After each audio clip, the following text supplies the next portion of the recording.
And where's Ben Zevelman, who did our sound recording, for being integral in putting together this film. You'll get to hear Dana's voice carrying us through the history of Ossining. I'm very excited. I haven't even seen this version yet. Dana, do you want to speak for a moment before we get started? Hi, thanks for braving the weather. You are diehards. This is a version of the presentation I gave to the village board in June. It's longer, it has more pictures, and it kind of moves sometimes. My wonderful, amazing, talented son Jesse edited it for me. But it is a labor of love. Not one Ossining tax dollar was spent on the production of this. Was anybody home?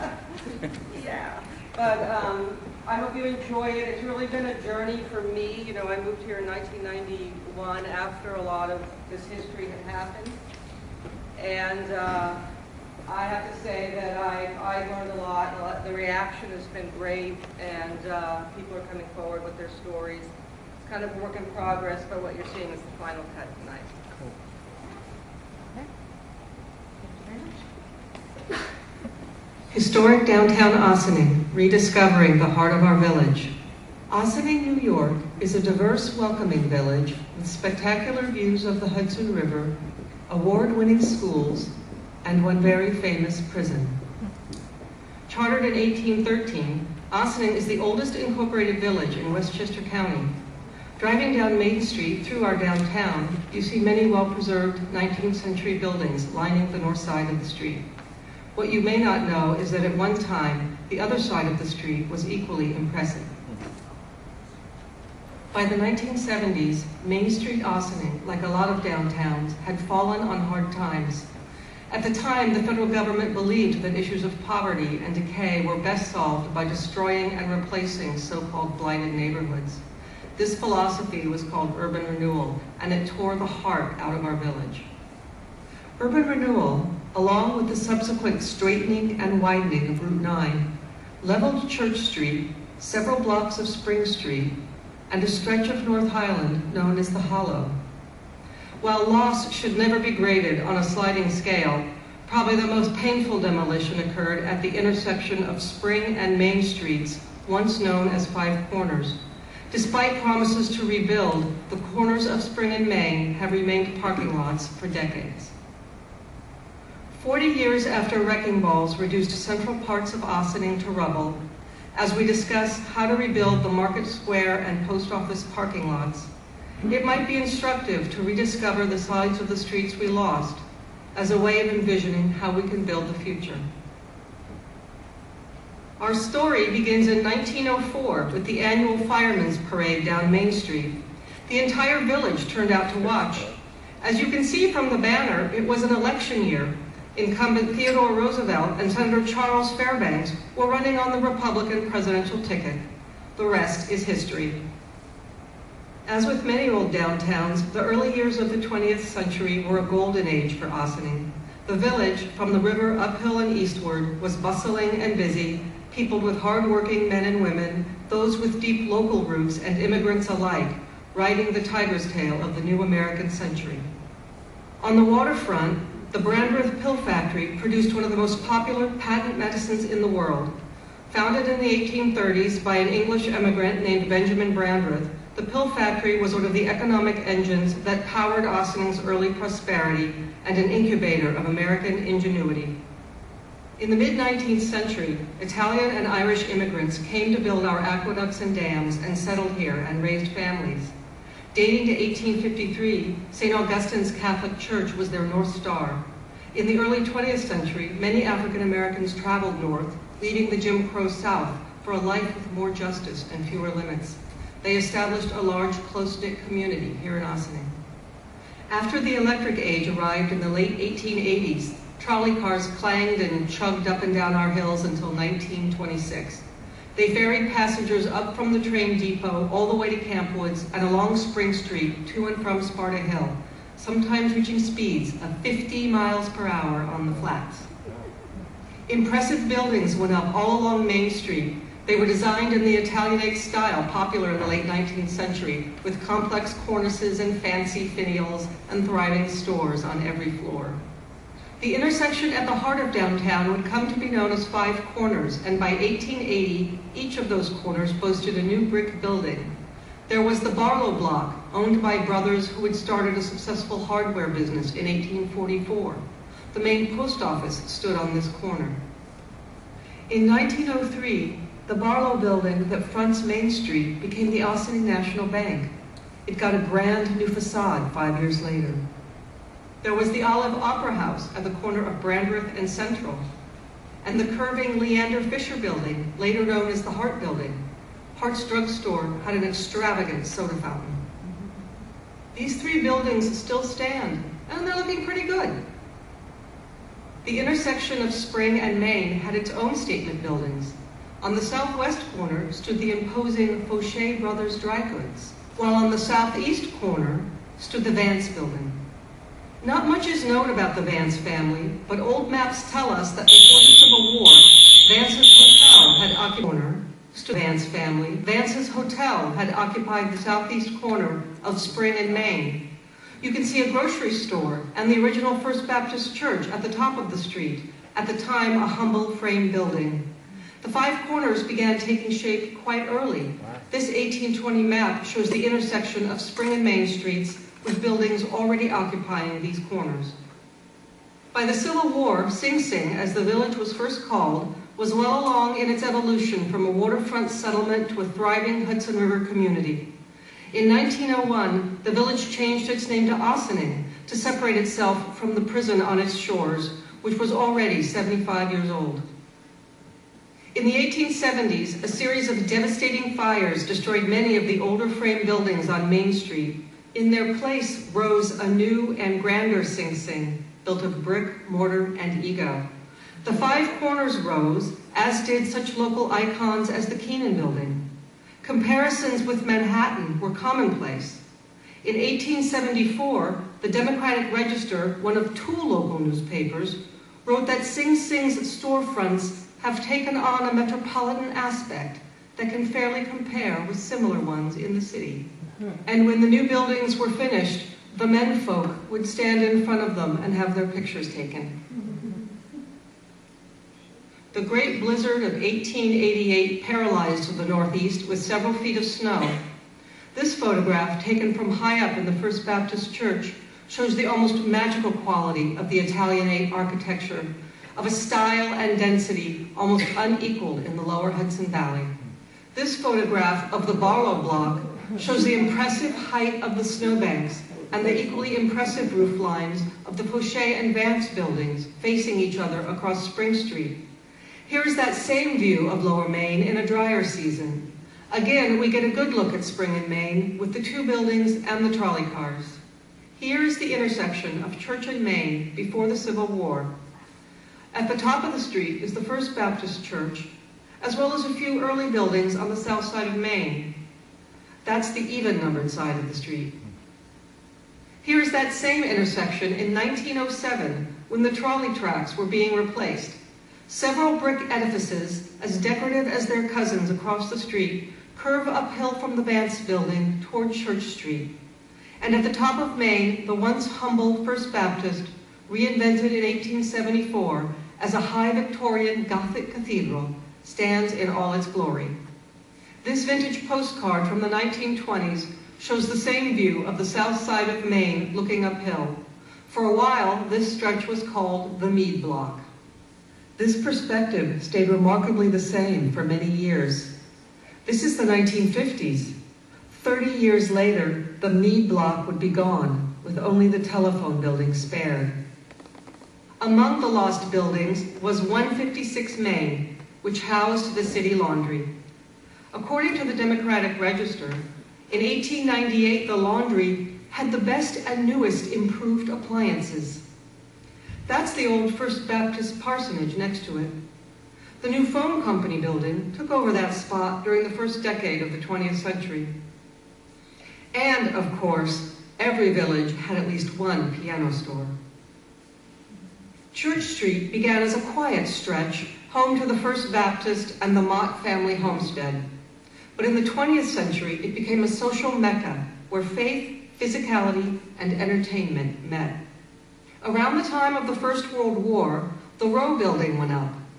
Erected by a businessman who owned a successful blacksmith and carriage shop on North Highland Avenue, the Rowe was sandwiched between the Secor Flats apartments and the unusual Twigger Building, which was built in the 1890s by a prominent dentist and village president. At one time it served as the village library. The Rowe Building served various retail purposes, including a funeral parlor, before being converted to a vaudeville theater in 1922 featuring live stage performances. The Rowe became a popular movie house in the 1930s called the Victoria. For a quarter, you got a feature film, a B-movie, and the latest installment of popular serials. Imagine watching the latest Cagney movie set in Sing Sing Prison, or seeing Tommy Mercer, a big band crooner born Tony Masulo here in Ossining, perform live on stage. Before or after the show, you could pop into the Feronia Grill for ice cream or a wedge of apple pie. There were actually 2 movie theaters on Church Street. The other one was called The Cameo.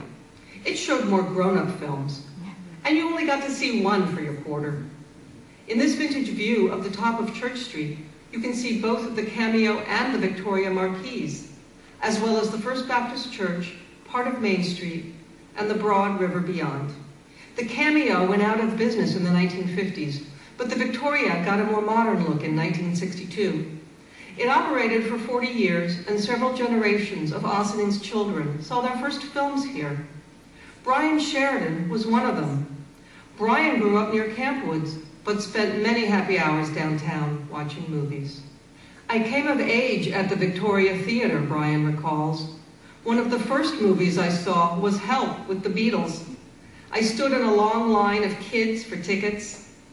The Nutty Professor, Flipper, Mary Poppins. Cat Ballou was the first time I fell in love with a character in a movie. I was quite smitten with Jane Fonda. I have vivid memories of seeing Night of the Living Dead with my friends. That was my 60s cinema world, and it happened right here. Up the street from the Victoria stood the YMCA. It was built around 1907. The Young Men's Christian Association described itself as, in quotes, the only public place where young men may meet in social intercourse aside from the street corners and the upwards of 70 saloons that are in our town. Unfortunately, there weren't enough members to sustain the business model, and soon thereafter the Y became the Ossining Recreation Center. The number of saloons remained constant. The rec center had a bowling alley. Games were free, but you had to pay 5 cents to the pin boys. There were men's and women's basketball teams, not to mention co-ed archery. In the 1920s, Ossining was purring along on all cylinders. Times were good. The stock market was going gangbusters. Ossining was so economically successful that in the 1930 comprehensive plan, village officials proclaimed that the village has become perhaps the most important commercial center between Yonkers and Poughkeepsie.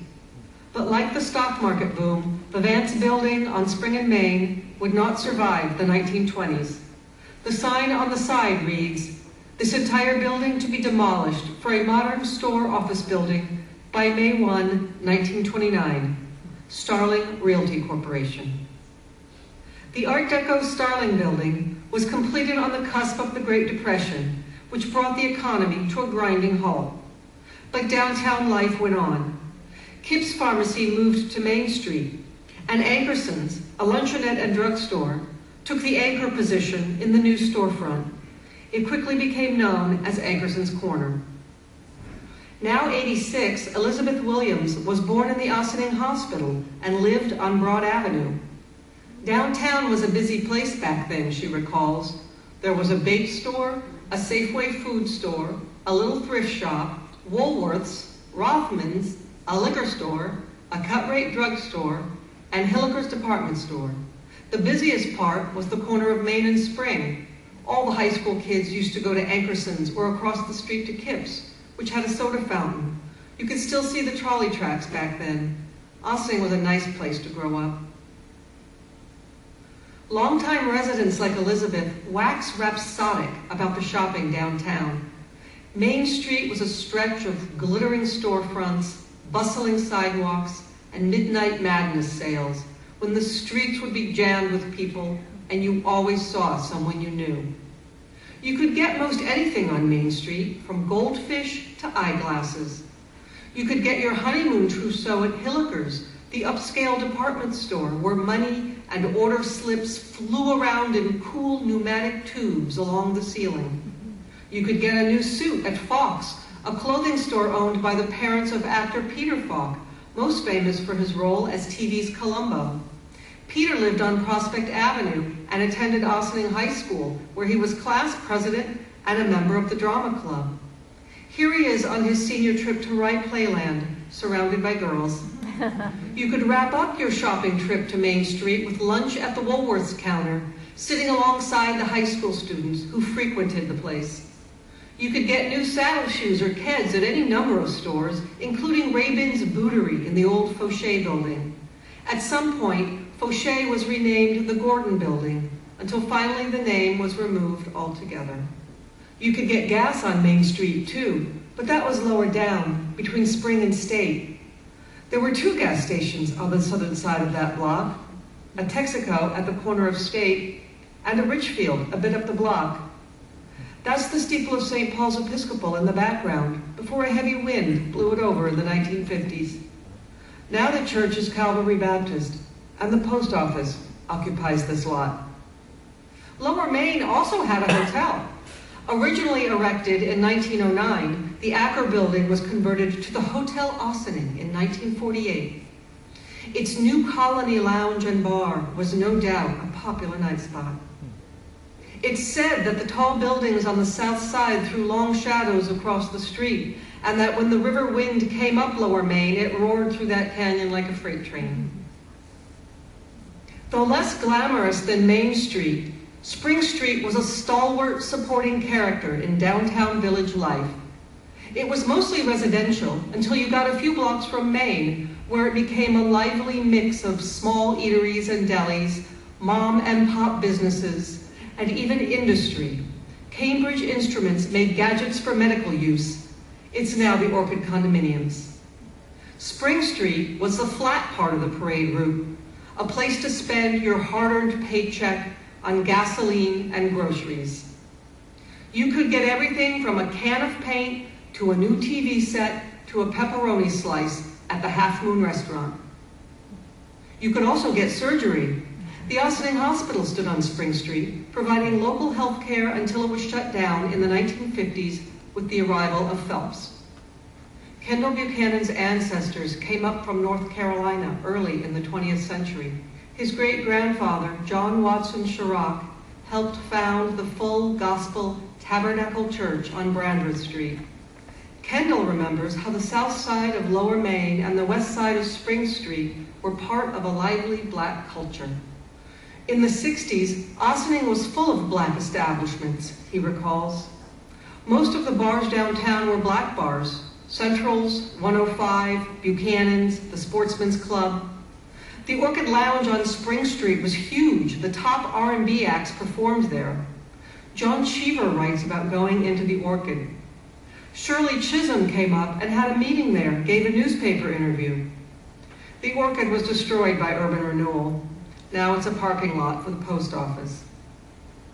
At the top of Main, past Pleasant Square, Highland Avenue swooped down into the hollow, a large Italian area of Route 9.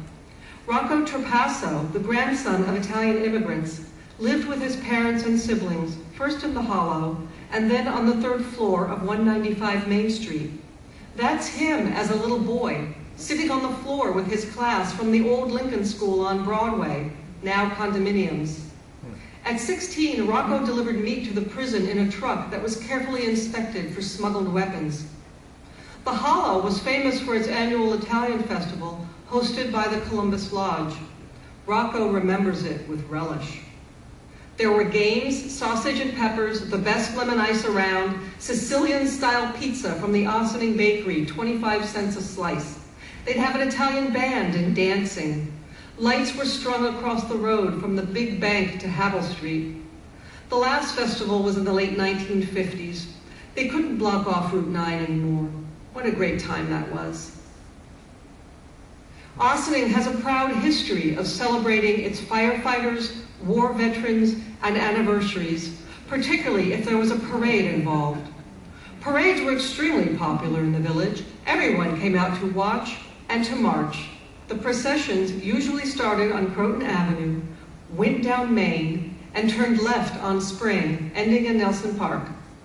This picture looks like 1920, possibly Decoration Day, what we now call Memorial Day, around the time when World War I casualties were added to the roster of the honored dead.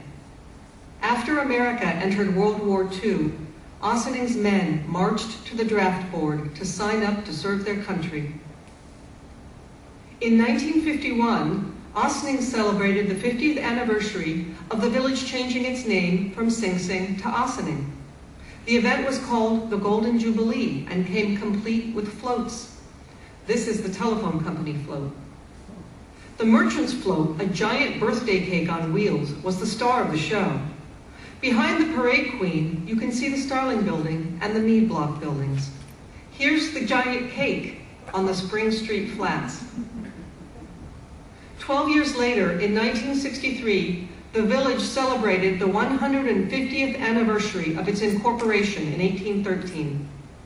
The committee planned a full week of festivities, including a grand parade through the streets. Even the prison guards had a float. The parade proceeded down Main Street, past Modern Modes and Harnick Brothers Jewelers and Ross Clothing. As was customary, the marchers turned left at Spring Street. There's Diddy May and Bill's in the Fauché Building, a popular clothing store at the time. This was vintage Spring and Main, crowded with people, the heart of a vital, self-contained village. It's hard to look at this happy scene and think of destruction. Yet ironically, the wheels were already turning on plans to bring enormous change to downtown Ossining. 4 years earlier, the Chamber of Commerce had commissioned an urban planning study, which recommended that every 19th century building in the central business district be torn down and replaced. By 1977, the intersection of Spring and Main looked like this. Today, it looks like this. And we ask ourselves, what happened? Well, it's complicated. It's the same thing that happened to countless old main streets around the country in the last half of the 20th century. Streets designed for horses and carriages struggled to accommodate roaring herds of automobiles. Local manufacturing jobs flew away. Access to an easy, no-stress parking spot became the gold standard for suburban happiness. The Arcadian Shopping Center happened. It was built on the site of Gold Farms greenhouses in the 1960s. Originally, the flower business was called Pearson's, renowned for its prize-winning roses. The Arcadian Shopping Center had a state-of-the-art cinema and acres of well-lit free parking that lured shoppers and moviegoers away from downtown. Arcadian lured businesses away, too. Kipp's Pharmacy stayed, but its owner, Arthur Offenberg, watched over the next decade as downtown declined. 2 friends and I bought Kipp's Pharmacy in 1959, he recalls. It was a beautiful building with those pillars, an old-time pharmacy. There was a soda fountain with booths going up the side. It was very charming. Ossining was a real small town in those days. The hours were long. We opened the fountain at 7 and stayed open until 11 for the doctors who made house calls. Once the discount stores and shopping centers opened, I knew we were in trouble. We opened a second store in the Arcadian, and it did very well. But Main Street got beaten down to the point where it wasn't successful anymore. And increasingly, poverty happened. Those large, many-roomed brick buildings on the 5 corners, as well as the Hotel Ossining, became apartments for a growing population of residents on public assistance. By the late 1960s, downtown Ossining was looking tired and run down, a great beauty past its prime. Sections of North Highland were a mess. Antique structures like this old carriage factory had become fire hazards. Main Street USA, Ossining, needed help. Help arrived, it was hoped, in the form of urban renewal. An offshoot of Truman's Housing Act of 1949, the federal program provided funding to cities to clear so-called blighted areas. The promise of urban renewal was that new, modern, safer buildings would take their place. For years, the village struggled to come up with a viable redevelopment vision. A 1969 plan suggested the village hitch its star to the proposed Hudson River Expressway, a Rockefeller-backed thruway that would run along the banks of the river and then cut up through Ossining to Route 9, thus serving as the, in quotes, catalyst to bring about needed change to older parts of the village. That road led nowhere. The only stretch ever completed was the widening of Route 9 between Ossining and Croton. And did you hear the one where Spring Street is transformed into an outdoor pedestrian mall? This map shows the boundaries of the Central Renewal Area, as it was called. Basically, every building within these boundaries was in the crosshairs. It took 2 decades, miles of red tape, reams of shifting federal and state requirements, and 5 village mayors before the first building fell in Ossining. It was the beloved Victoria Theater in 1972.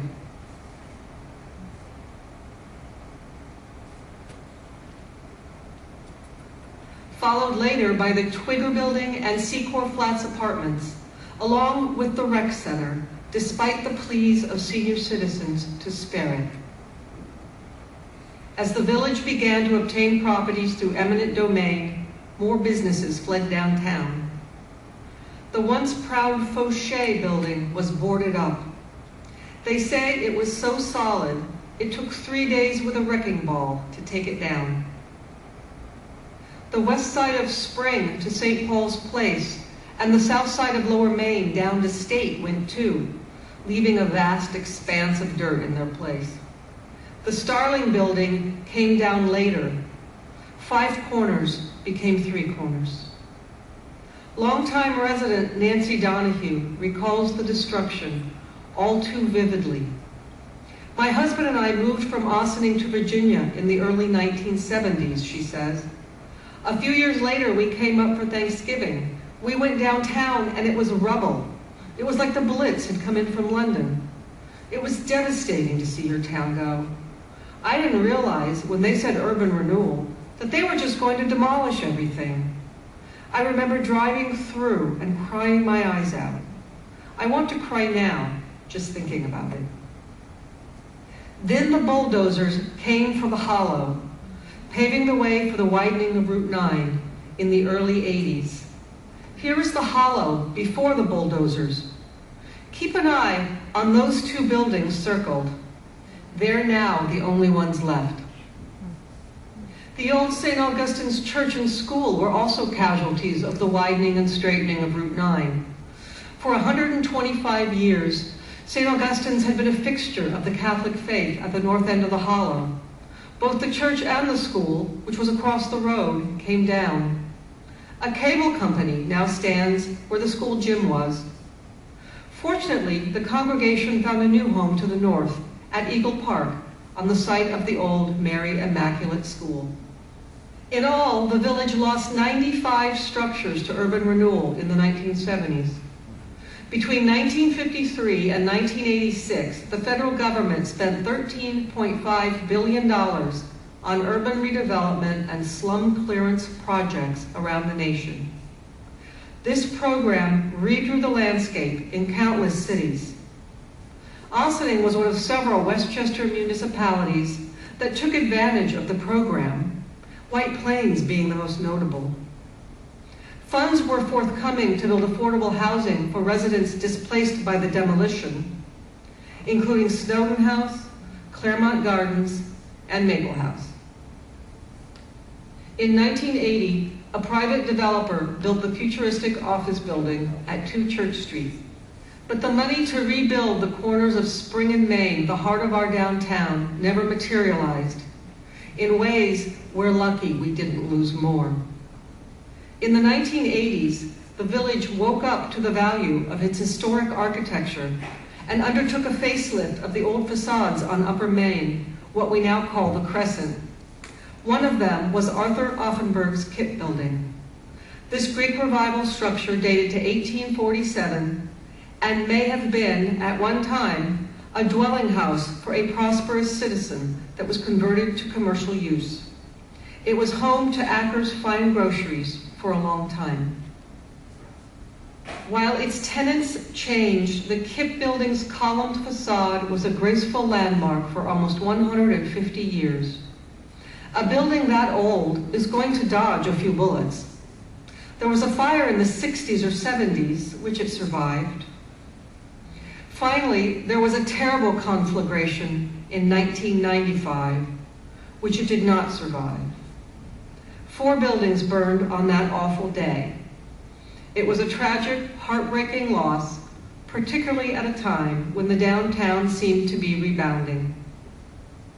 Of course, fire's ferocious appetite was nothing new to Main Street, but back in the day, new buildings quickly took the place of those destroyed, springing up like mushrooms after a light rain. It takes a little longer to put in a new building now. In this case, 20 years. So where do we go from here? Upwards, of course. A village succeeds not on its buildings, but on its people, on the people who own these places, who work, live, and shop in them. A village is defined by its public spaces, its diversity, and its shared experiences that create lasting memories. We can turn the corner to a busier, more vital downtown. We can turn community spirit into community action, restoring the heart of our village in ways that speak to 21st century needs and uses. We've come so far already. And while we can't get our old buildings back, we can remember and reimagine them. We can make the heart of our village beat strongly again.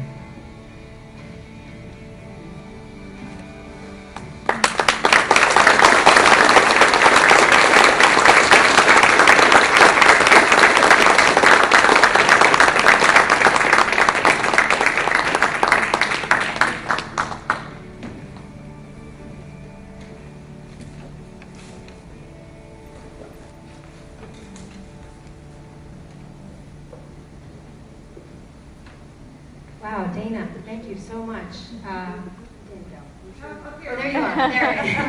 Thank you so much. That is such a wonderful project you've undertaken and you've created and recreated for us. And I know that you've already spoken with Craig Cooper at the Village, and that this will be available for people to watch on TV and online going forward. This And was here's from my editor, my son. Yay!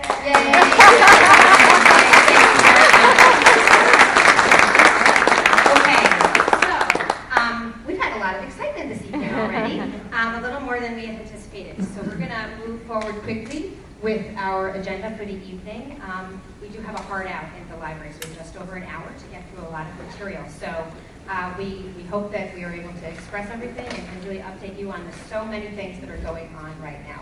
I'd first like to introduce, actually, yeah, go ahead and put it in. I'd like to introduce you to Peter Rosillo.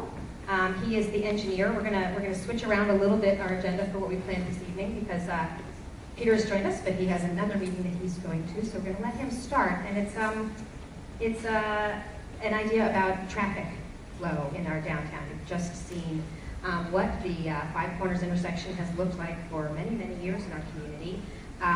Everyone will recall and be aware that we changed the traffic pattern a year and a half ago on Spring Street. And in the wake of that, to make that happen, we put in some temporary traffic directing measures. And the village had engaged with Peter to design for us how is that intersection going to look going forward. I had attended a Westchester Municipal Officials meeting a month and a half or so ago, and Tom, the village treasurer, and I were talking about it, and then Tom spoke to Manuel about it. The topic, in part, was about traffic roundabouts, which are not part of our world, really, in Westchester for most people. Trustee Quesada really wanted to explore if this could work at the Five Corners. So he asked the village engineer. It was the perfect timing for us to look at it as a possibility because Peter was just at the point of putting together design for that intersection. So that's what we are going to take a look at now. Peter, I'll hand this over to you.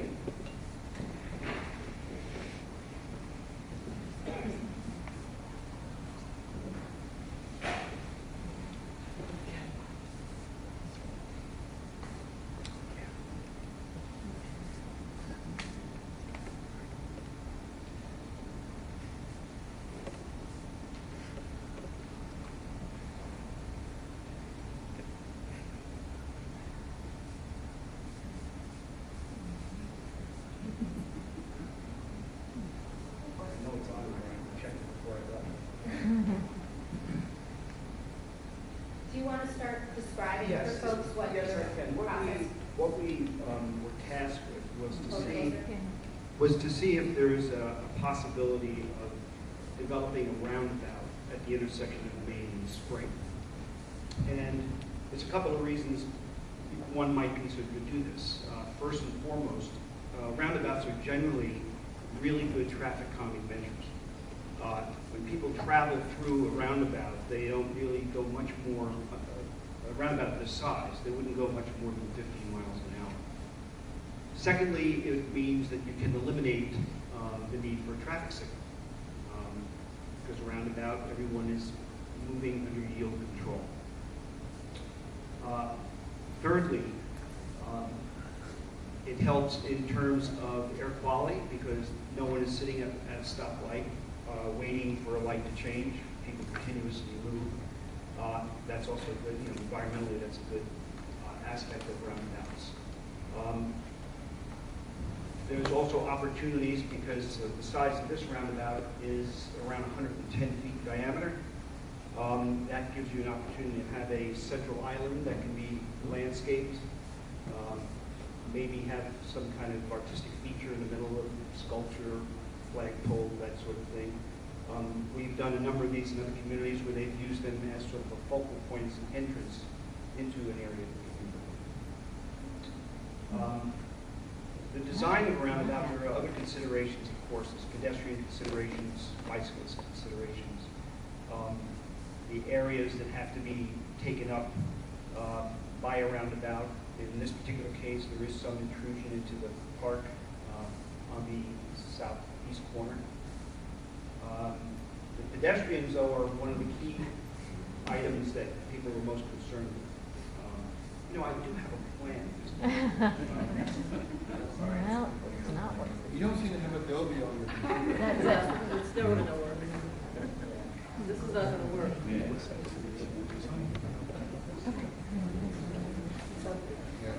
Peter, did you say you have plans that folks could look at or a copy of them up on the Yes, I do. website? I have a couple of 11 by 17s, and I have also a 36 by 24 plan. Oh, wow.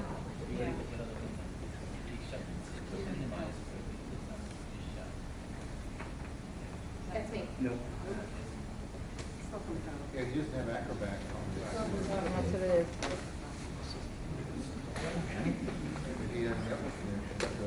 Somebody else have a look at one of those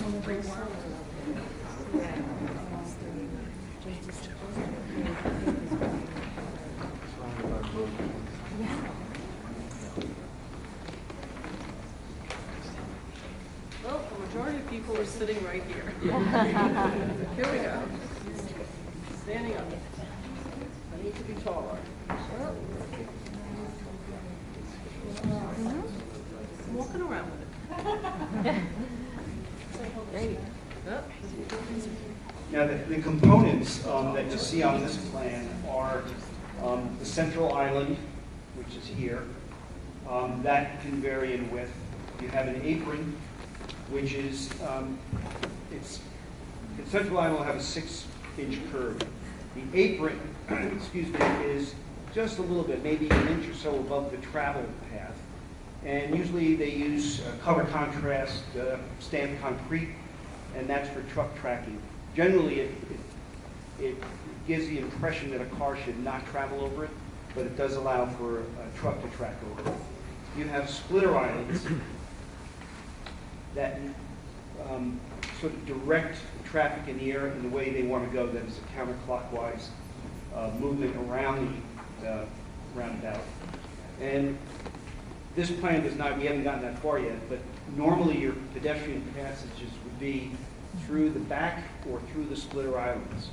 And the reason for that is you want at least a space for one vehicle to sit at the yield so that a pedestrian can walk behind them. And then, of course, this area here, which could be either a rain garden or brick pavers, the sidewalk would run as it does today, here along this side, around the corner, basically where the sidewalks are today. This particular plan eliminates about 12 parking spaces. Our suggestion is to take Brandon Street and make it one-way northbound. And then you can pick up some parking along that. In this area here, this section would be one-way. As you go farther to the north, it would still be two-way. So it would not allow traffic to come out this way.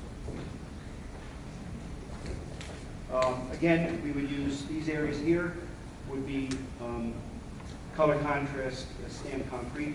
There are some diagrams that I'm not sure it's being passed around that show truck turning. We actually tracked fire trucks, buses, and a WB62 tractor trailer through this intersection. And they can be done without, they will track across the apron, but they can be handled on all of these approaches and exits to the roundabout. So those are the key items of the splitter islands, the entranceway, the center island, and the apron. Now we can make this a little larger if they felt that it was necessary. They could bring this out over here. But this works. This works for any kind of traffic that you put through that intersection today. Can you just point out which street is which? Yeah, this is surplus. It's like, this doesn't look like. Somebody should have said Right, something. You're all saying, You're all what? sitting here. This is spring. This is spring. This is May. This is Central. Where's Market Square? Market Square is over here. Yeah. The train station Yeah, is, the train station is down over here. So what is the problem that we're solving with this? Well, you're doing a couple of things. One is you're going to be slowing traffic. It Which is reduces- already slowed by the traffic. Yeah, it is, but when the light's green, people go. That's true, but they're here- going to dead stop, so they Here, don't- they would travel at no more than 15 miles an hour through that intersection. That's the first thing. Second thing, if you don't have a signal, you don't have maintenance. And that's a big item. Okay, so the two things are that we have speeding traffic downtown, and we don't want it, and it's expensive to maintain the traffic lights. Those are the two problems we're Those are not the solving. two primary things. I would say those are two things. Okay. I think this happens to be a whole lot more aesthetically pleasing. That's my own personal Well, opinion. but I drive down there every day, and I'm not very happy What with is her that. question? Peter, could you also explain that we couldn't do nothing? We had hired you because we couldn't do nothing, because we changed the traffic pattern on Spring Street. And the current measures were a temporary pilot program. They've been in place for a year and a half, but that's not an appropriate way for us to leave the traffic going forward. Right. Also, what this does is it winds up, in other words, if you look at Spring right now, you have a separate left turn lane and you have another lane for through and right turn traffic. Here, you only need a single lane on each approach because left turns are made in the roundabout. And anytime if there's confusion, somebody makes a wrong turn, they just go around the roundabout and back out. But, I'm sorry. Yes. But there's a lot of walking and traffic Mhm. along there, especially on the weekends. And it's been my experience whenever I see these runabouts, people are just going. Okay, it's driving, they're just going. And you're right, I think it's beautiful, it would look beautiful. And I just don't think you have the space for it. You do. Yeah, I mean, you do.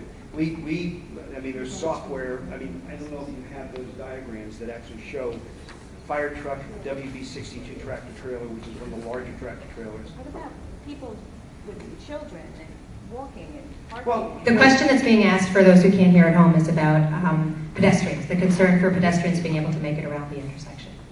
I'm gonna ask Peter to please just follow up on the concerns raised about pedestrian traffic, but then we're gonna have to move on because we do have a lot of items we're gonna reach out to touch on today. Could I also ask if there could be, I'm just wondering if there's been any study about the number of vehicles that Yes. should be handled? Yes, in this the actually, city we now? ran a capacity analysis on this. It's called a Synchro program Uh-huh. that actually is designed for roundabouts. This intersection will operate a level of service A or B in the peak hour, which is the best level. And that's the number of cars that we have? And that's in based peak upon the hour? number of cars that go through that intersection on peak hour. Maybe we can make that available. And that's, yes, absolutely. Those are the key points that I'm trying to express, is that the reason for this is, as Mayor had said, that we were employed to take a look at the measures that are out there right now, and it was, okay, do we make those permanent, or is there another way? And personally, I like these. We've done a number of them. We've had, most communities are absolutely satisfied with them. I know New York State is using a lot of them because they function very well. They're very safe.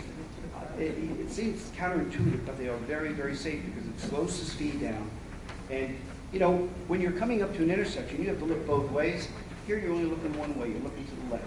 Same with pedestrians. If a pedestrian comes up to the roundabout, he's looking just this way. He gets his split around, he looks that way. So they don't have to look both ways as they cross. Peter, thank you very much. I'm sorry, we have to move on to the next item because we do have a very full agenda, and I know you also have someplace that you need to head off to. Thank you so much. Yes. If you do want to ever reach out to the Board of Trustees, our email address is simply bot@villageofossining.org. And also we're going to be making some of this material available for you to be able to review on the villageofossining.org website. I handed out a few paper copies just because we didn't have our displays up above. So if we could make sure that we get those back, drop them off on the table on your way out, or just put them on one of the front chairs, that would be very helpful. Okay, so thank you, Peter Rosillo from Mazo Consulting, for joining us, and thank you all for joining us for the film and for this evening's meeting. I never even officially called us to order. Welcome to the Village Board of Trustees, October 28th, work session. This meeting has officially now been called to order. We skipped right down to the changing traffic patterns at Five Corners. So I'm going to jump back up and talk about the Heart of Ossining workshops and the feedback that we got from that. When you walked in today, did you take note of the fact that there were 3 large boards with photographs on it? Those are 3 different ways to conceptualize the open space in our downtown. One of them is talking about programmed open space, one of them is about play space, and one of them is about gathering space where people might sit down and in a cafe together or on a bench together. I encourage you, if you didn't on your way in, please take a moment, pause, and if there's any photos that particularly speak to you, something that you'd like to see in our downtown, in our public open space, go ahead and take one of the little Post-it stickies and put it on there. That's part of what was included in the workshop that we did with the public over the summer and over the last few months. So I'm going to reflect back to you what we learned. There were 83 participants from our community. More than 2/3 of them have lived in Ossining for more than 10 years. That was sort of an arbitrary breaking point. Many of them had lived here for their entire lives, but there were certainly some new folks who have chosen to live in Ossining from the last decade. We met in people's backyards and conference rooms and restaurants. Every group was a pretty manageable size so that everybody got to participate. There was a lot of engagement and discussion. We had at least a dozen people in each group, but not more than 17. As you can see, we started in August, and the last one was organized by Quantel Bazemore, who's with us right now, at over the weekend. Oh, and this is the first question. Did anybody, if anybody was on Facebook, you might have gotten a sneak peek at the first question that has been added to our My Sidewalk page. And the question is, what words authentically describe Ossining to you? And for some reason, they're hidden underneath the photograph when PowerPoint got transferred over. So does anybody want to guess what the #1 word was that was at every single group? Not you. You can't guess. You were part of the group. Anybody? Diverse. Yes, we are a diverse community. Number one, every single group, we are diverse. Then there were two others that were at all but one. It was diverse. We are, what? Historic. Very good. Very good. Anybody want to guess? Underappreciated. What was that? Underappreciated. Underappreciated? That was not number 2 or 3, but it was definitely up there. Scenic or naturally beautiful. So those are 3 elements of our community that are universally recognized by everybody who talks about how do you identify Ossining. And then they're really wonderful attributes to us. Vibrant. That was the number 1 thing every single group, I think I'm not overstating it, there might have been one. If there was one thing they wished Ossining were more of, that they would like to see Ossining become, it is more vibrant. That's what we aspire to be. We still want to be diverse and historic and beautiful, but we also want to have a more vibrant community. And you can interpret that in a variety of ways, and people did. What does that mean? Downtown, economically, culturally. It means different things to different people, but that was the word that we heard over and over again, is to be more vibrant. Okay, so this is one of the photographs that you'll see out on those boards. As I mentioned, the boards had 3 different themes. The theme that had to do with program space had the most overall interest. So program space, the 2 pictures that particularly got big hits were outdoor movies and outdoor yoga classes, quickly followed by food trucks and outdoor theater. I included the picture of food trucks because that's one item that, from a legislative perspective, we can actually explore if we want to be able to change our local laws to encourage food trucks to be more available to us. Quickly behind the program space was an open gathering space, which it was a lot of pictures of cafes, benches, seating, often like this with beautiful trees and greenery in between it. And you know, I will say, when I watch Dana's film that she put together about our history, there's a lot to be said on all sides about urban renewal and what happened in the last 40 years. But one opportunity it really presents for us is we get to preserve open space in our downtown, which we didn't have when every corner was entirely built up. And every group that we spoke to, what they were really very interested in, and there was an absolute must that must be preserved, and it's in our comprehensive plan as well, is there needs to be public open gathering space in our downtown. So, I encourage you. There were only 83 people who participated in these in-person workshops, but there's an opportunity for everybody to participate and weigh in.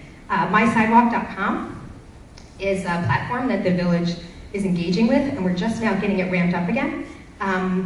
It had been brought to us originally as Mind Mixer. It's the same company that changed their name and their platform. It had been brought to us by a village planner at the time, Valerie Manastra.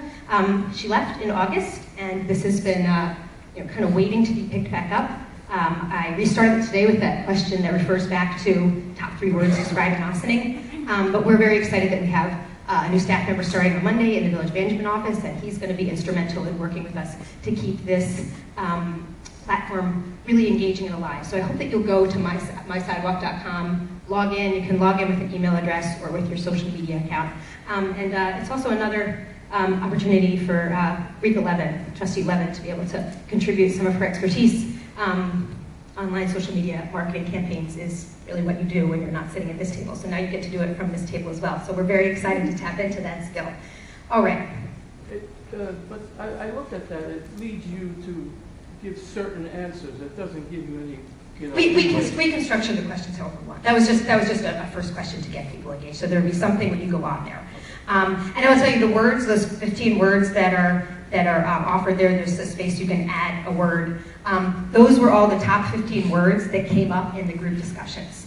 And to give you a little bit more background about how the workshops were organized, for those questions about favorite words to describe Ossining, it was the groups were given index cards with suggestions. They could add their own suggestions, and then the group narrowed it down to what their top ones were.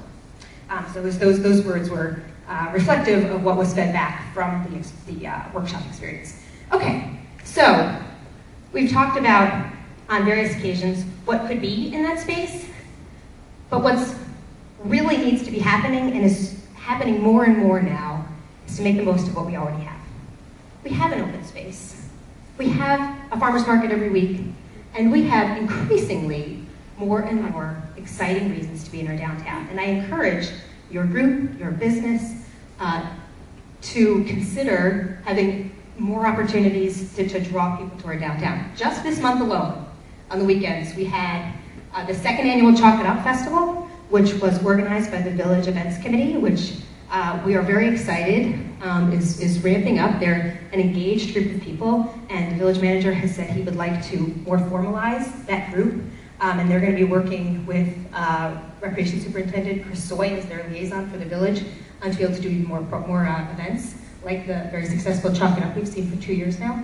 And then the Columbus Lodge, for the first year, moved their Italian feast from Veterans Park, where it's been for a number of years, to our downtown, which is just another wonderful opportunity for community organizations to draw people to our downtown. And then just this weekend, thank you, Down to Earth Market, for partnering with so many local businesses, our local salons and clothing stores and local designers, to get a whole bunch of us, sitting at these tables here, all dialed up to walk the red carpet. It was a really fun event, and something entirely new to showcase Ossining in a new way. So the bottom line is, we have an open space, and people are really starting to take advantage of it. We don't need a developer to come in here and tell us that we should all gather in our open space. So I encourage you, if you're interested in doing more events, to please talk to the village and see what we can do to help coordinate that. Okay, we met with Peter. All right, and now I'll stop talking for a couple minutes and invite Andy Kaplan, who is a member of the Downtown Development Fund Council, to come up and speak a little bit about this group. As you can read, this is a group that their goal is to provide recommendations to the village board for how to spend money that is set aside in a special purpose fund for investment in our downtown and our waterfront. So Andy. Thank you.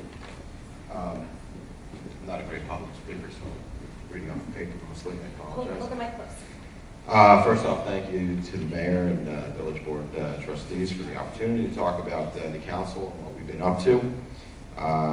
But before I get to that, I'd like to point out, for those of you who are unaware, that there's a lot of great positive economic activity happening around the village as a whole, particularly in the Main Street downtown corridor.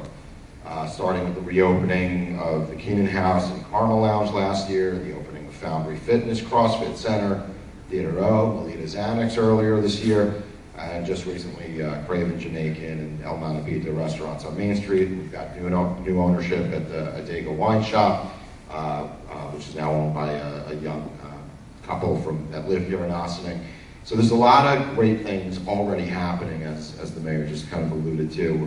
There's also a lot of great events going on, as she just mentioned, and even on some of our empty spaces, there's quite a bit of activity that's going on. A lot of inquiry into the empty spaces at the building at 147 Main Street. I know they've got a couple of inquiries for possible restaurants and businesses in there.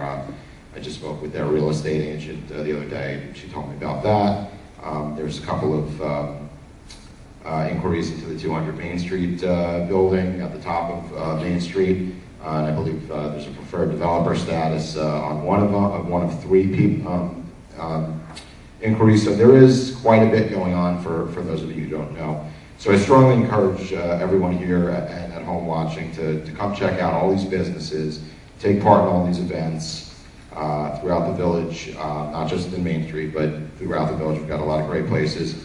The more residents, and as word spreads, non-residents patronize these existing downtown businesses, the more it helps to create the kind of vibrant environment that that really just fuels further positive development. So now, as far as the council, just to give a little background for those who don't know, the council's been in existence for a couple of years. Its basic function is to make recommendations to the village board on the best use of a six-figure fund that's been granted to the village by the Ginsberg Development Company, or GDC for short, as part of the negotiations for the Harbor Square development. Earlier this year, myself, John Zeltzman, and Peter Joslow were among those who applied for and were accepted to the council. In late May, we joined original members LaTanya Humes and Joe D, nobody can ever pronounce his last name, from GDC. And the new group, we began meeting in sometime in mid-June, along with former village trustee Omar Herrera, who was the board liaison at that time.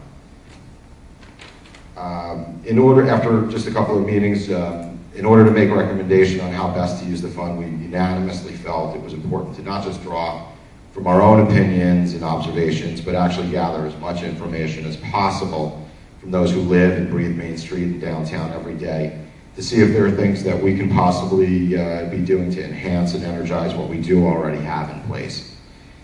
We decided an important first step would be to have focus groups in which we could have dialogue with as many current stakeholders as possible, including business owners, building owners, real estate agents, residents, and patrons.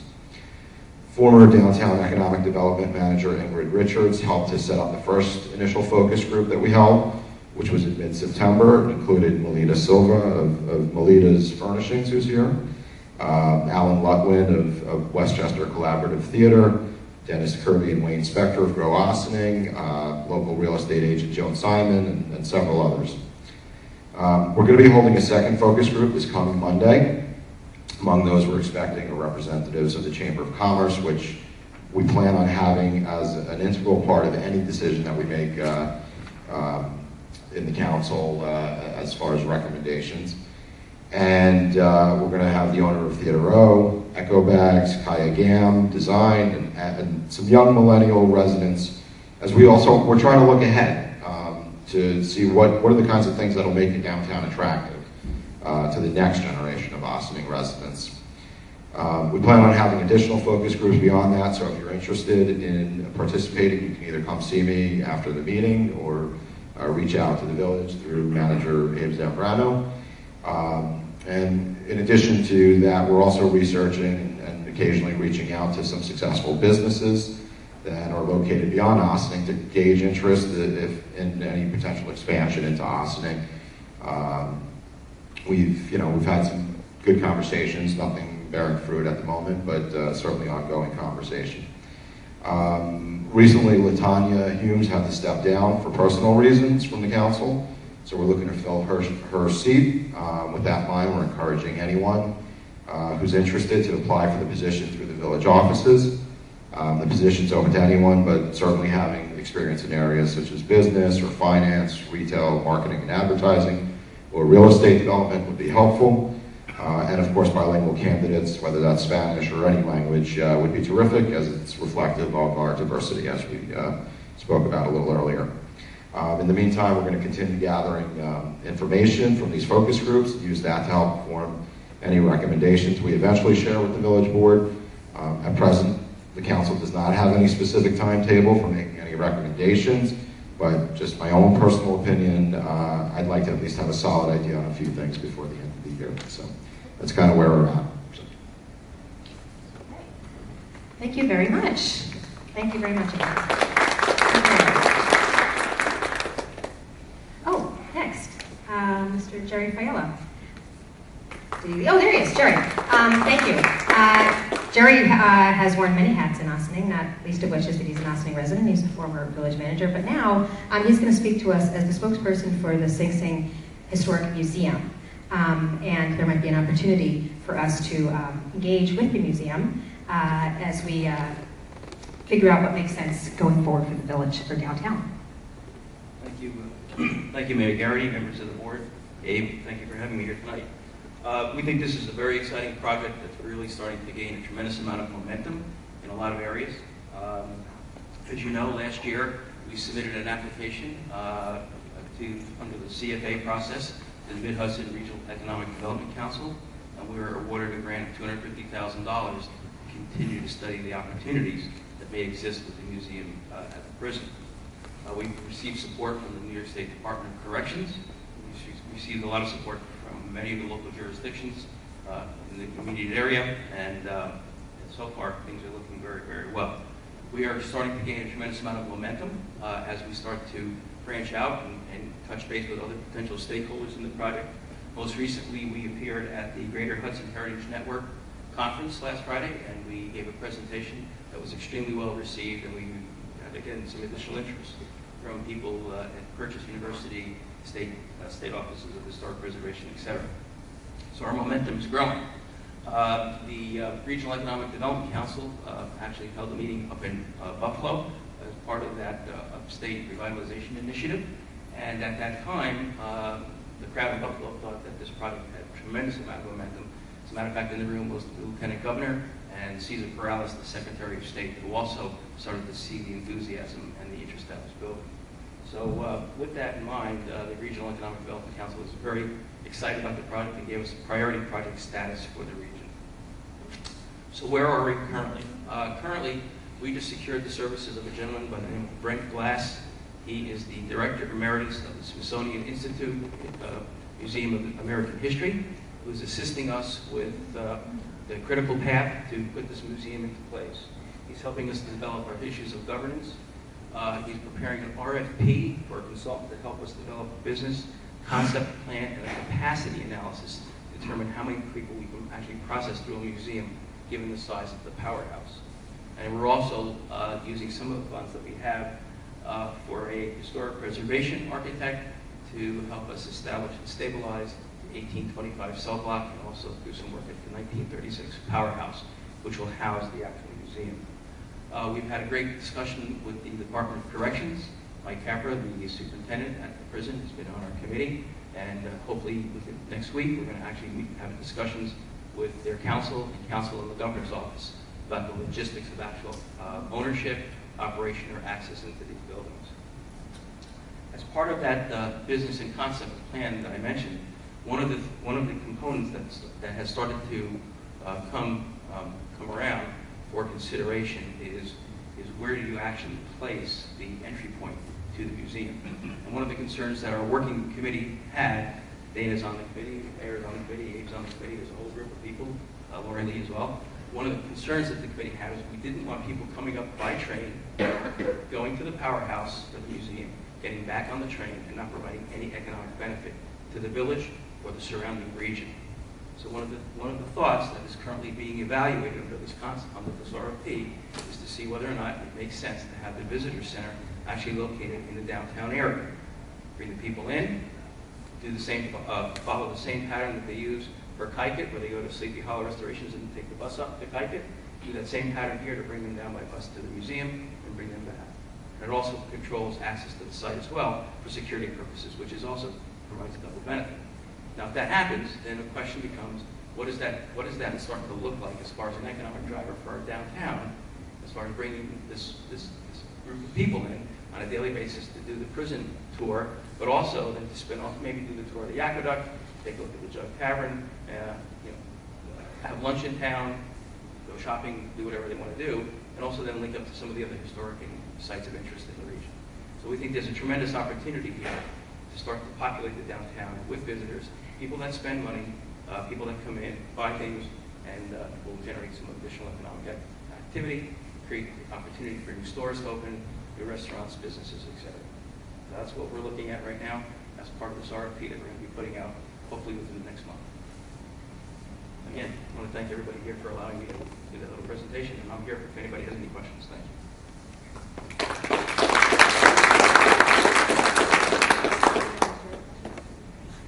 Thank you very much. And let's see, what's up next? I believe we get to hear from Trustee Quesada. Thank you. Thank you. Part of this whole concept came about 2 years ago when we actually started looking at Market Square and what Market Square meant for the village of Ossining.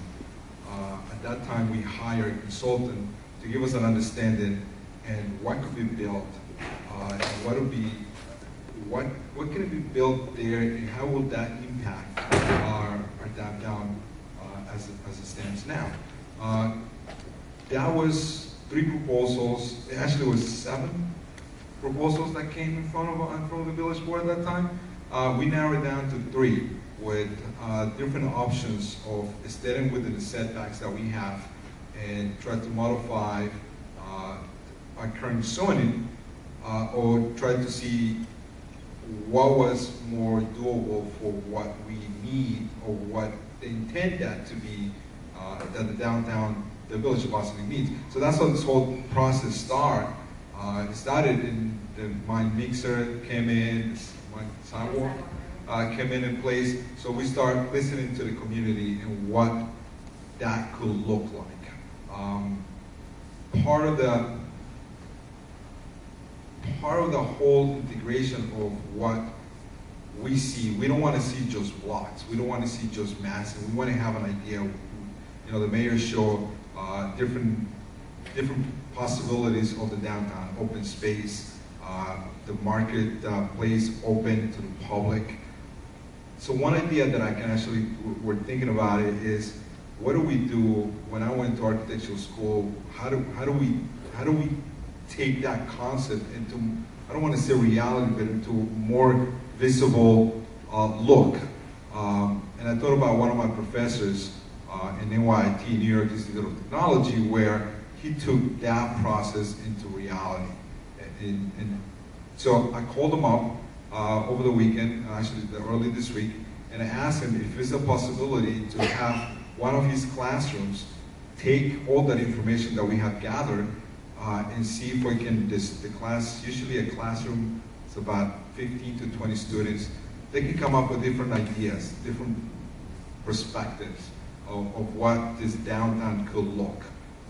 So this is another avenue that we can have so the public and the residents of the Village of Boston can actually see, visualize a rendering, incorporate, if we are going to move forward with the roundabout, incorporate that and actually visualize.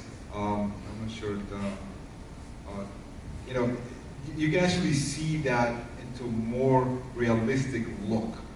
So I have asked the village manager to help me with the stats, get all that information that we have for the study that was done about a year ago, get all the information that the mayor has gathered for the past 10 months, and just give it to them. So I'm going to try to set up a meeting next week with them and start working on that, because they have a semester, which is pretty much less than 3 months to come up with something that they can bring to the Village of Boston. So that's the progress, or the process, I should say, that I have proposed to the village board, and see if we can move forward with that. But that should be something, like I said, we just don't want to have an open space. We don't have, oh, that building's going to be 3 stories high or 5 stories high, but we want to relate one of the wonderful videos that Dana showed early today in regards to what the downtown looked like before. So we want to, all that information is going to give to the students.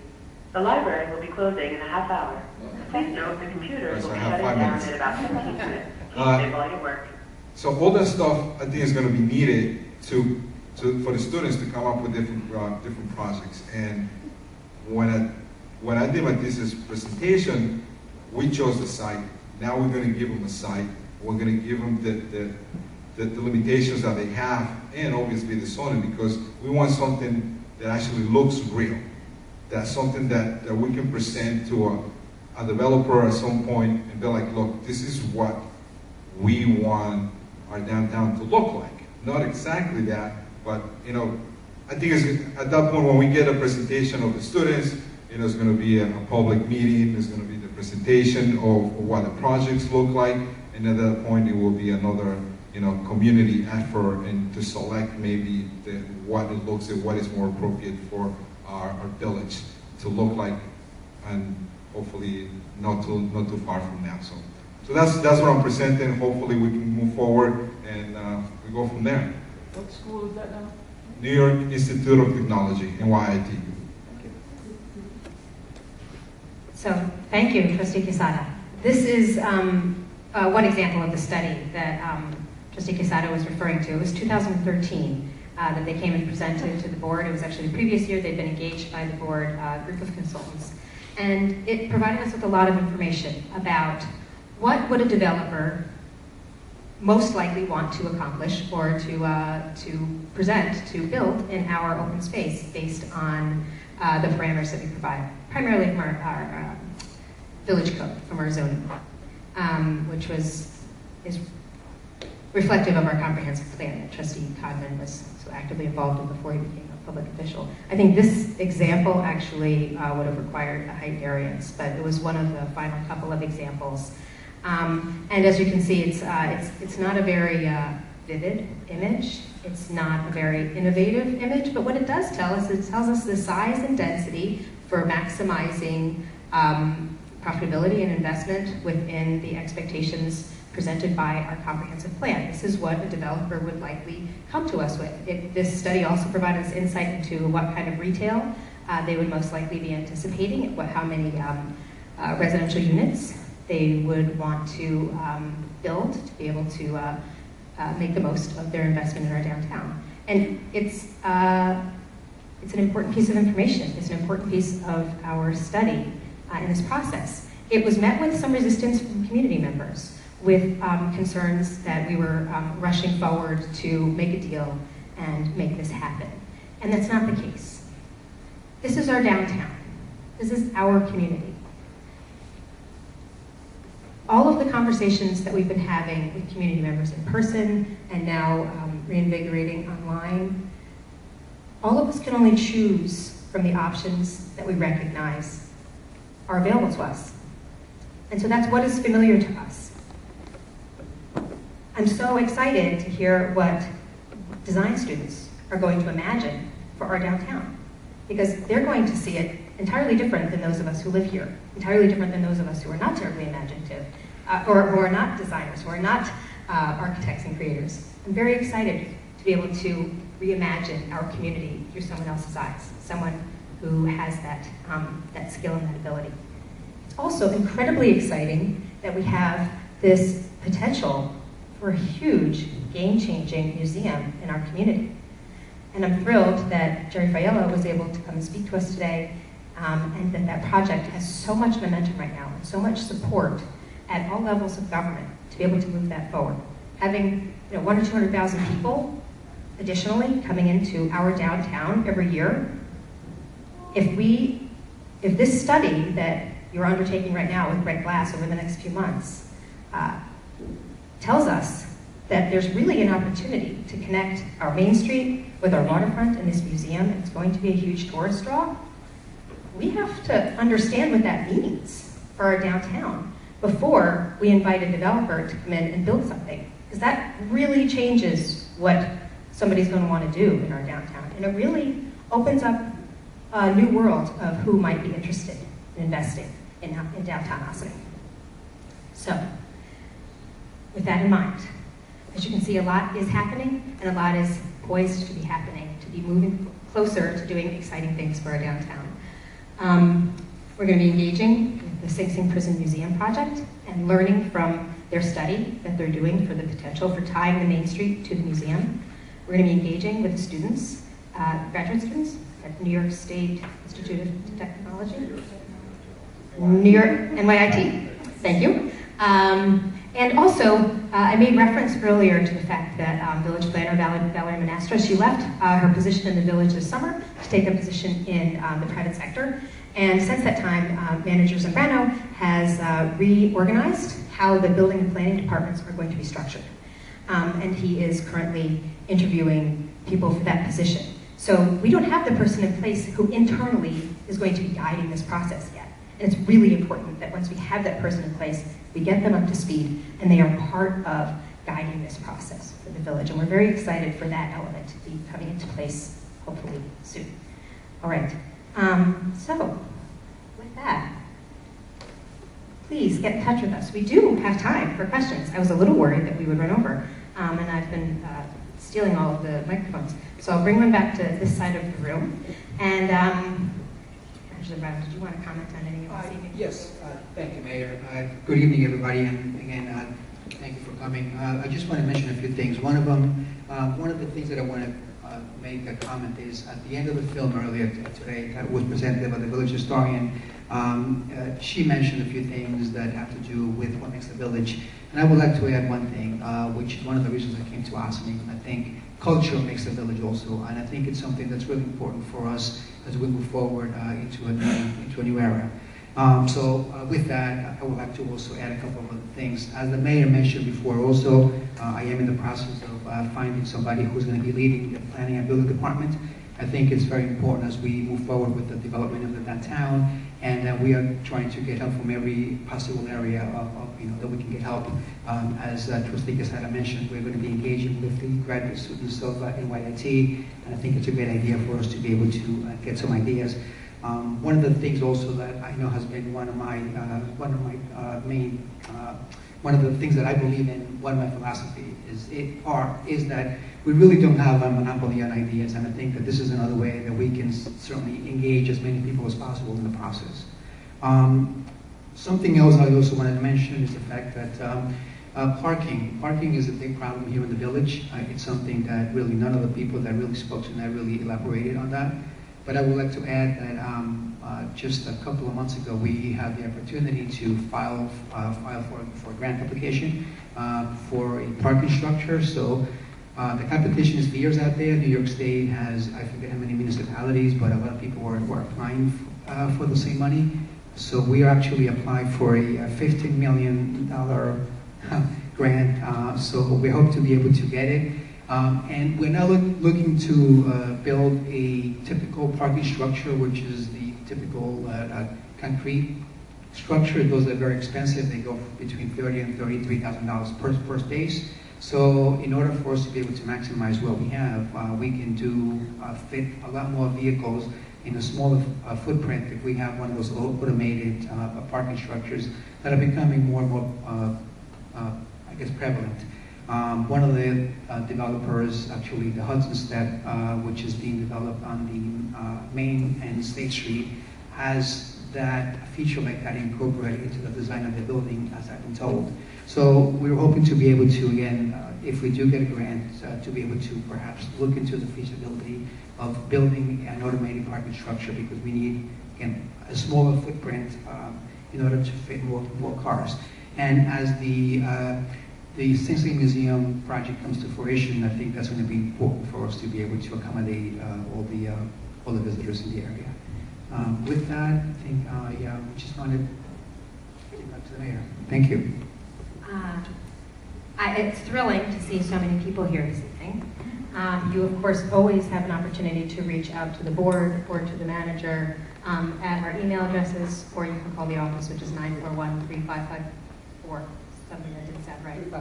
3554, okay. And a lot of the information that we've been referring to is available on the village website, which is villageofossining.org. And while you're there, if you're not already subscribing to receive agendas via email or the web blast via email each week, then you can do that there. And you can also subscribe to our YouTube channel. So every time something goes up on the YouTube channel, you get a little notice. You can watch this exciting meeting from the village government. So we packed a lot into the last 45 minutes to an hour, which means you might have a lot of questions, and we actually have some time. So if you have a question, go ahead and raise your hand. We can all go home early if you don't. Yes, Mr. Phillip. John Perillo, 72 Howell Street. In my lifetime, I have seen the two-way traffic be implemented on Spring Street. In the 50s, when I was growing up in the neighborhood, and when they did the streetscape, I think in the late 70s and presently now. My question to you, when I use that two-way traffic, make the left to go down Spring Street or coming the other way, I always have to cross the double yellow line when there's trucks unloading to the neighboring stores and retail stores, especially when Westchester County buses come through there. And I just don't believe that it's working as well as it should, and that's why it's the third time being tried. There's a physical problem. It's the width of the road. So I just wanted to comment on that. And the roundabout, I strongly suggest before you think about doing this, is probably if you can hire a company that can do a time-lapse camera for at least 60 days to see what actually visually happens in that particular where you want to put the roundabout. Because my observation is that there are huge tractor trailers and coming in to deposit waste oil. Croton Home Center is coming up, Central Avenue. So I just think that before we put a shovel in the ground, that we make sure that all of that there can work, properly.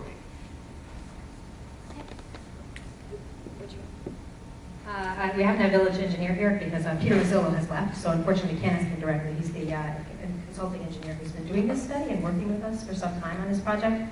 But Paul Fraley, we work pretty closely with him. Are there any elements of this question that you might be able to address? I'll try. I think the first one questioned the Spring Street two-way pilot study that we have in place right now. When we took that on, we put some temporary measures in for pedestrians. So as far as those being, I don't know if you did critique them in your comments, but as far as anybody critiquing what's there now for pedestrians, that would be changed in either scenario, whether it was a rehabilitation of the existing intersection or a roundabout installation.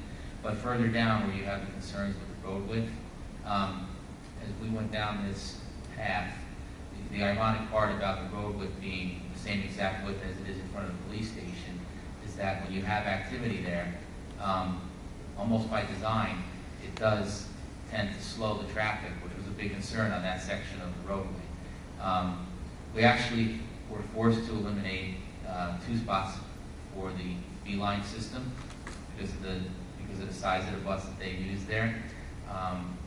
The police and still are actively involved in the assessment of what's going on there. I think part of it is the construction that's going on in the corner of Maple and Spring for the rehabilitation of that building on the corner. They tend to have some sidewalk activity going on out there, and some truck activity. But I think when that's all said and done, and there's full enforcement of parking restrictions and loading zone enforcement, ultimately we won't have a road that's any wider or narrower rather than what we have in front of the police station, and the congestion there was really a form of calming, which I think was one of the goals for the entire downtown community. But it is tight, yes, but still, it still is, from an engineering perspective, possible. As far as the Rotary is concerned, I agree. This was actually put to me in the midst of developing a rehabilitation of the 5-point intersection for ADA compliance and some enhancement with some pedestrian crossing measures and some aesthetic improvements and some bulb outs and some typical other components, and then bringing the signalization up ahead and the mast arms, making them decorative. May I have your attention, please? The library is closing in 10 minutes. If you have any items you wish to check out, please bring them to the circulation desk now. The library will be open tomorrow from 9 a.m. to 9 p.m. Thank you, and have a good evening. I won't be here tomorrow, so I'll go quick. I have... Atención, por favor. La biblioteca cerrará en 10 minutos. Si tiene material para llevar a casa, llévelo ahora al escritorio de educación. Mañana abriremos de 9 de la mañana a 9 de la noche. Que tengan unas buenas noches. So I think what might be thought of by some right now as the board pursuing a construction document preparation and capital project for next year of a Rotary might be a little premature. I think what we're doing now in this venue and in the first presentation of the concept plan at the last board meeting is to do exactly what's happening now, engage and as far as the design is concerned. I haven't been given any directives to take this thing anywhere near a 50 or 80 or construction document phase for the Rotary, and I think that's a good idea, some type of time lapse. But I will tell you that for the concept design and the overlay for the Rotary that he sized right now, he did take all the DOT length and width specifications for what he believed was our largest fire apparatus. And I didn't go over every vehicle he used, but he used DOT specifications to see who can make what turn and where. There was very limited restrictions, and those restrictions were offset by which he went to a little more detail if you watch the last presentation on, which I think you guys have on the internet by now. There's like wiggle room within the design on the shoulders and what have you for those designs, and there was nothing that was restricted But yeah, I mean, when we get to the final design, we do have to talk about localized specifics, like the trucks that come from RIM, and you know, stopping at the light, starting again. How are they gonna pull themselves into a rotary appropriately with full loads? And I get all that, and he gets all that. This is a common design for his firm, and that's why I brought them forth to this board to use. This is what they do. They're traffic consultants and engineers. And as I receive feedback from the board and how to proceed, everything is going to be incorporated through venues like this and their expertise. Excuse me, Victoria? Victoria? My concern is that I just personally feel that we would need a study to look at the issues on Church Street as you go north, where it intersects with Highland Avenue, and also where Highland Avenue turns into Croton Avenue, that right-hand turn. And so that's a real problem for a lot of people, and backs up traffic all the way down to the village. I'm not sure how this, the Rotary would address, that particular problem. So I'm not looking for an answer now, but I'm just wondering if there would be a look at that particular issue. Well, I'm actually really glad you brought it up, because Route 9 and Route 133, which you referenced, intersections that are really significant in the traffic flow for our downtown and through the artery that goes right through our community. And it was, of course, part of our history, is looking at how we had a dramatic change in traffic patterns on Route 9. Assemblywoman Galiff was at that same dinner that I referred to, where they started talking about roundabouts. And after dessert, she said, hey, that could be really interesting, maybe for some of our intersections. New York State's really excited about roundabouts. And I said, great, fine. It's fine with me if we do roundabouts, it's fine with me if we don't do roundabouts, but if that means that the DOT will be more responsive to our questions and our requests for some attention to be able to address the concerns that we have on Route 9 and 133, then please, can you help us get some meeting with the DOT? And I just double checked with chief of staff, we do have some dates on the calendar where village department heads are going to be going up to the Poughkeepsie office for the New York State DOT and bring to them, look, these are our concerns, and it is the Church Street Route 9 intersection, it is the Route 9 133 intersection, and it's also, I live up by 133. There's a real dearth of crosswalks there. So when we passed the Complete Streets policy a year ago, that was in part to say to New York State, hey, you passed this policy first. Complete Streets is a policy that is intended to make our roadways more inviting for everyone that uses them, whether you're driving a vehicle, you're walking, you're riding a bike, you're elderly, you're pushing a stroller. Whoever uses our roadways should feel safe using them. And so we passed that policy, and we're going to use it as an example to New York State. Please help us fulfill this in our own community. You are the ones we need help with to be able to make Route 9 and Route 133 more pedestrian-friendly, bike-friendly, and vehicle-friendly. So hopefully we will have an update for the public in the near future, at least that we've got a meeting on the calendar, that we are able to express our concerns, and then find out from New York State, sometimes the communication is just not there. They might be aware of some of the things that, that we're experiencing. They might have plans, like what we see happening at Church Street, which okay. Yes, Marcia, did you want to say? Yeah, Mayor, and I don't know if this applies, if these streets apply to that, but if it doesn't, I understand. I was just wondering, have you given any thought to the issues that we're facing right now with Havel Street, with Aqueduct, with John Street? I mean, it is just chaotic to a point where there is like actual fighting on the streets. Okay, people are driving on the sidewalks, people are getting angry. I'm really afraid that one of these days somebody's just gonna do something really dreadful. So I was wondering, has anybody come to you with these issues? Because I just think that, and you know what, I just think that our streets are just not made for such incredible amount of traffic. And these roads are so tiny that... Yes, you just identified some of our narrowest streets that have a lot more people living on them than at the time that those roads were designed, and a lot more people parking on them than at the time that those roads were designed. And I know that there has, over the years, in fact, we had another meeting where we looked at what can we do about parking at Havel. Is there some other alternative for these cars to go elsewhere? And there was an exploration of one alternative that is just, it's not going to work. It's not sufficient to be able to address the parking concerns. Do you want to speak to that, Manager Zambrano? Thank you, Mayor. Actually, I have not received specific complaints about those particular streets, but one of the things, I mean, there are other areas that we are looking at about parking and also the width of the streets. Some of the areas, for example, in North Markham, I mean, we're looking at what we can do. I know that we actually visited the area with Lieutenant Sylvester just a couple of days ago, because some of the residents are concerned about specific issues that you mentioned, parking and speeding cars.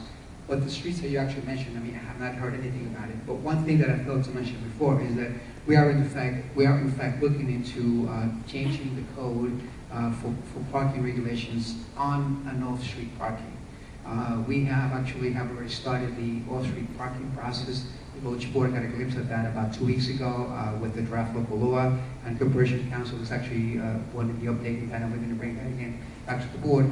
But parking, as I mentioned before, is a big problem, and I think that, as the mayor also mentioned, I mean, at the time when a lot of these houses were built, I mean, the streets really were not meant for cars, or even like a two-way street traffic flow. So, but you know, we are looking into specific streets. But if I do hear anything about those streets specifically, I mean, we will try to address them also. I'll have to take pictures and send it to you. So, thank you. Okay, we've kind of gotten focused on traffic things. This tonight was really focused on downtown and the future of our downtown and becoming an even more vibrant community. We heard a little bit from Trustee Quesada, but I'd like to give all the trustees an opportunity to speak to these very exciting opportunities for our community and where we are and where we're going to be going. Trustee. Thank you, Mayor. You know, we're taking on a lot of things here, and we're trying to look outside the box. We're trying to what I consider to be not participate in the definition of insanity. You know, I feel like for a long time we've been doing the same thing over and over again and expecting a different result, and that's just not going to happen. There's a lot of things that we put together here. This was a big meeting with a lot of ideas. I wish we had more time for interaction for everybody here, but we couldn't do that. But I want you to know that this group is really interested in expanding our view of things. As the mayor said before, you know, we all have our lenses. Sometimes we can't see the whole view, but we need to see a broader view. We need to see creativity. We need to look outside the box to solve all the problems that we have. Parking is a really big deal. There's a lot of stuff that the village manager is working on, and this is something that Trustee Quesada is very passionate about parking. And that's something that is really important to us, and we want to take care of that. And that's a part of the bigger picture of the downtown. So I want to reconfirm that and let you know that communication is important, and that we're all available. And if you email us, you call us, you leave messages for us, we will get back to you. We will talk to you. We will take your input, and it's very important that we hear from you, because that's the only way we're going to be able to get the broad view we need. So thank you all for coming tonight. Hi, good evening. 60 seconds. I'm waiting for the announcements, actually.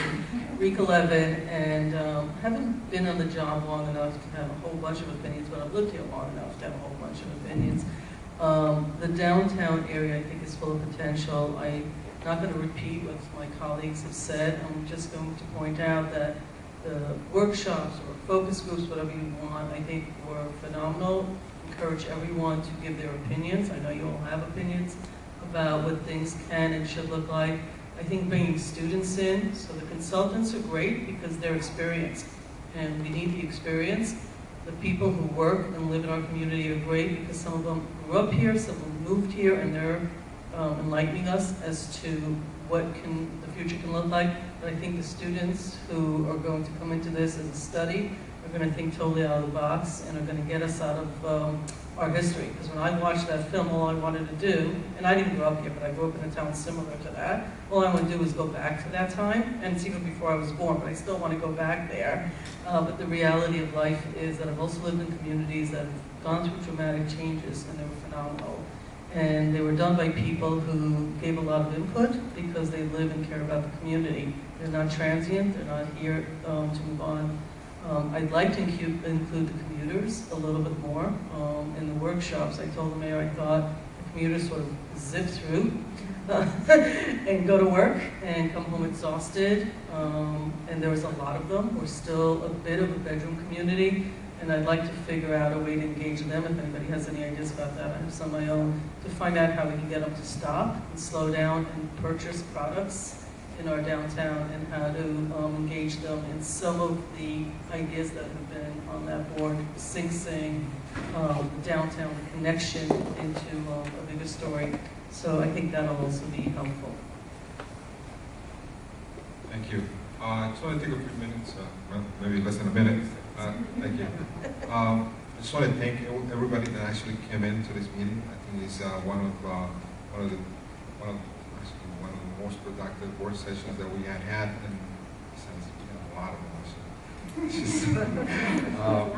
Yes. But I think that the community itself needs to realize that we are elected to serve you, and all this is the accumulation of different ideas of every single member of the community that has participated in this. So we need more of that, because we don't want to make a decision that was only going to please the 4 of us right now, or the 5 of us sitting at some point in here in these seats. We want to make sure that this moves on for the greater of the community and the village itself. That being said, we're not going to take 20 years to do something, believe me, or not 30 years. It's going to be a lot less than that. But we definitely need the input of the community to make those decisions that will serve us for the future as well. So again, thank you so much for coming in. Please reach out to us if there's any more questions. I know we're going to put a lot of information on our website, so feel free to contact us at any time. We'll get back to you, definitely. Thank you. All right, I'll just echo thank you. Thank you very much. It's lovely to see dozens of people here at a meeting to talk about our community. It's very exciting to have so many people engaged in person, online. We hear from community members every day, and I encourage you to reach out to us by email. That's a really good way for us to get back to you quickly, but if you prefer to call, you can call the office, 941-3554. And if you have 1 minute and you want to tell us something about the community, go to mysidewalk.com, log on, and answer the question that's up there, and it's going to become a more active, interactive platform for us to be able to hear from you.